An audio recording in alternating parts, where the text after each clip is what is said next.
do you want, Midgeriso? Again, reader, we must go backward before we go forward. We must consider for a moment what had occurred with the rat and the serving girl and the princess down in the dungeon before Despereaux made his way to them. What happened was this. Roscoe led the pea and Midge deep into the dungeon to a hidden chamber, and there he directed Midge to put the princess in chains.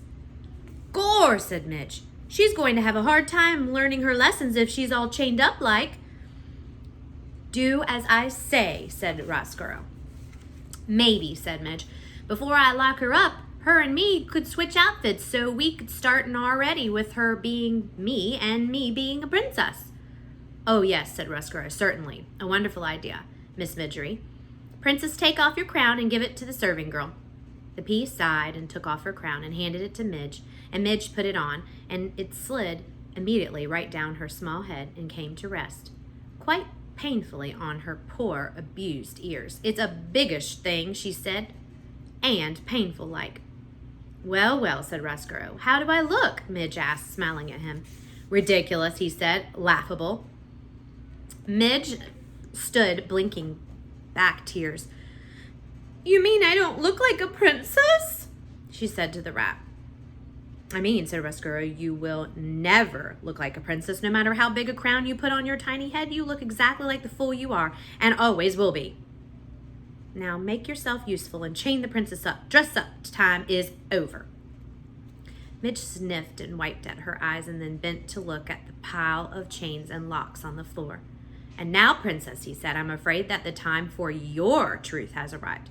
I will now tell you what your future holds, as you consigned me to darkness, so I consign you, too, to a life spent in this dungeon." Midge looked up. "Ain't she going upstairs to be a serving maid?" "No," said Roscoe. "Ain't I going to be a princess then?" "No," said Roscoe. "But I want to be a princess." "No one," said Roscoe, "cares what you want." As you know, reader, Midgeriso had heard this sentiment expressed many times in her short life, but now, in the dungeon, it hit her full force. The rat was right. No one cared what she wanted. No one had ever cared, and perhaps worst of all, no one ever would care. "I want," sobbed Midge. I want. "What do you want, Midge?" the princess said softly. "Eh?" shouted Midge. "What do you want, Midgeriso?" the princess shouted. "Don't ask her that," said Roscoe. Be quiet. But it was too late. The words had been said. The question at last had been asked. The world stopped spinning, and all of creation held its breath, waiting to hear what it was that Midgeriso wanted. "I want," said Midge. "Yes?" shouted the pea. "I want my ma," cried Midge into the silent, waiting world. "I want my ma." "Oh," said the princess. She held out her hand to Midge. Midge took hold of it. "I want my mother too," said the princess softly, and she squeezed Midge's hand. "Stop it," shouted Roscoe. Chain her up. "Gore," said Midge. "I ain't going to do it. You can't make me do it."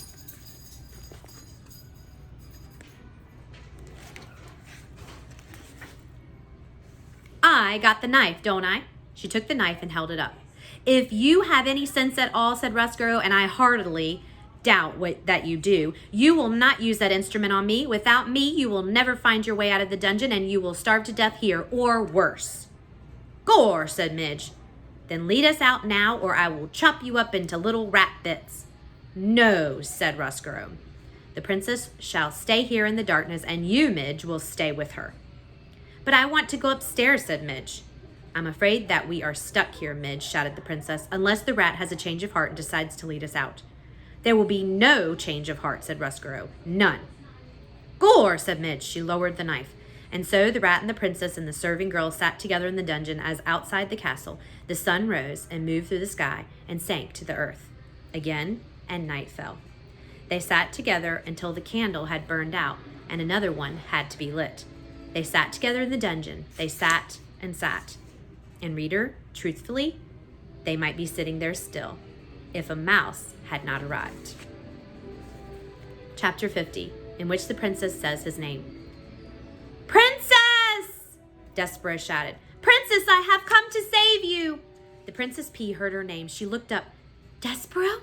she whispered, and then she shouted it. "Despereaux!" Reader, nothing is sweeter in this sad world than the sound of someone you love calling your name. Nothing. For Despereaux, the sound was worth everything. His lost tail, his trip to the dungeon, and back out of it, and back into it again. He ran toward the princess, but Roscuro, baring his teeth, blocked the mouse's way. The princess cried, "Oh no, Rat, please, don't hurt him. He is my friend." Midge said, "Don't worry, princess, I will save the Meesy." She took the kitchen knife, she aimed to cut off the rat's tail, but she missed her mark. "Whoopsie," said Midgeriso. Chapter 51. What is that smell? "Ow!" screamed Roscuro. He turned to look at where his tail had been, and as he did, Despereaux drew his needle and placed the sharp tip of it right where the rat's heart should be. "Don't move," said Despereaux. "I will kill you." "Ha ha ha," Botticelli laughed from the sidelines. "Exactly." He slapped his tail on the floor in approval. "Absolutely delightful. A mouse is going to kill a rat. Oh, all of this is much better than I anticipated. I love it when mice come to the dungeon."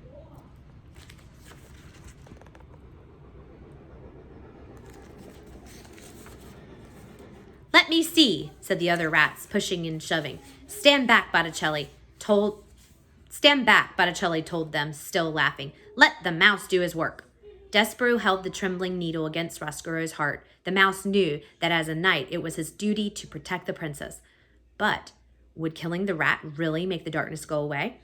Despereaux bowed his head ever so slightly, and as he did so, his whiskers brushed against the rat's nose. Roscuro sniffed. "What is that smell?" he asked. "Mousy blood," shouted one rat. "Blood and bones," shouted another. "You're smelling tears," said Botticelli. "Tears and thwarted love." "Exactly," said Roscuro, "and yet there's something else." He sniffed again, and the smell of soup crashed through his soul like a great wave, bringing with it the memory of light, the chandelier, the music, the laughter, everything, all the things that were not, would never, could never be available to him as a rat. "Soup?" moaned Roscuro, and he began to cry. "Boo!" shouted Botticelli. "Sss!" hissed the other rats. "Kill me," said Roscuro. He fell down before Despereaux. "It will never work. All I wanted was some light. That is why I brought the princess here, really, just for some beauty, some light of my own." "Please," shouted Botticelli, "do kill him. He is a miserable excuse for a rat." "No, Despereaux," said the princess, "don't kill him." Despereaux lowered his needle. He turned and looked at the pea. "Boo!" shouted Botticelli again. "Kill him, kill him. All this goodness is making me sick. I've lost my appetite." "Gore!" shouted Midge, waving her knife. "I'll kill him." "No, wait," said the princess. "Roscuro," she said to the rat. "What?" he said. Tears were falling out of his eyes and creeping down his whiskers and dripping onto the dungeon floor. And then the princess took a deep breath and put a hand on her heart. I think, reader, that she was feeling the same thing that Despereaux had felt when he was faced with his father begging him for forgiveness. That is, P was aware suddenly of how fragile her heart was, how much darkness was inside it, fighting against always with the light. She did not like the rat. She would never like the rat, but she knew what she must do to save her own heart. And so, here are the words that the princess spoke to her enemy. She said, "Roscuro, would you like some soup?" The rat sniffed. "Don't torment me," he said. "I promise you," said the princess, "that if you lead us out of here, I will get cook to make you some soup, and you can eat it in the banquet hall." Speaking of eating, shouting, one of the rats, "Give us the mousey." "Yeah," shouted another. "Hand over the mouse." "Who would want him now?" said Botticelli. "The flavor of him will be ruined. All that forgiveness and goodness. Black! I, for one, am leaving." "Soup in the banquet hall?" Roscuro asked the princess. "Yes," said the pea. "Really?" "Truly, I promise." "Gore!" shouted Midge. "Soup is illegal." "But soup is good," said Despereaux. "Yes," said the pea, "isn't it?" The princess bent down before the mouse. "You are my knight," she said to him with a shining needle, "and I am so glad that you found me. Let's go upstairs. Let's eat some soup." And reader, they did. Chapter 52, Happily Ever After. But the question you want answered, I know, is did they live happily ever after? Yes and no. What of Roscuro? Did he live happily ever after? Well, the Princess P gave him free access to the upstairs of the castle, and he was allowed to go back and forth from the darkness of the dungeon to the light of the upstairs. But alas, he never really belonged in either place. The sad fate, I am afraid, of those whose hearts break and then mend in the crooked ways. But the rat, in seeking for forgiveness, did manage to shed some small light, some happiness into another life. How? Roscoe Reader told the princess about the prisoner who had once owned a red tablecloth, and the princess saw to it that the prisoner was released. And Roscoe led the man up out of the dungeon and to his daughter, Midge. Midge, as you might have guessed, did not get to be a princess, but her father, to atone for what he had done, treated her like one for the rest of his days. And what of Despereaux? Did he live happily ever after? Well, he did not marry the princess, if that is what you mean by happily ever after. Even in a world as strange as this one, a mouse and a princess cannot marry. But reader, they can be friends. And they were. Together they had many adventures. Those adventures, however, are another story. And this story, I'm afraid, must now draw to a close. But before you leave, reader, imagine this. Imagine an adoring king and a glowing princess, a serving girl with a crown on her head and a rat with a spoon on his, all gathered around a table in the banquet hall. In the middle of the table, there is a great kettle of soup. Sitting in place of honor, right next to the princess, is a very small mouse with big ears.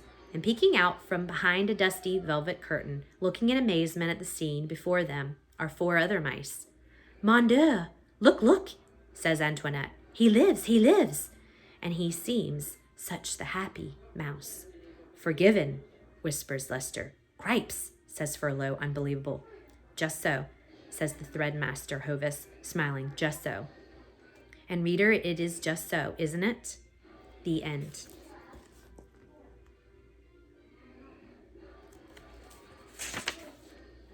Coda.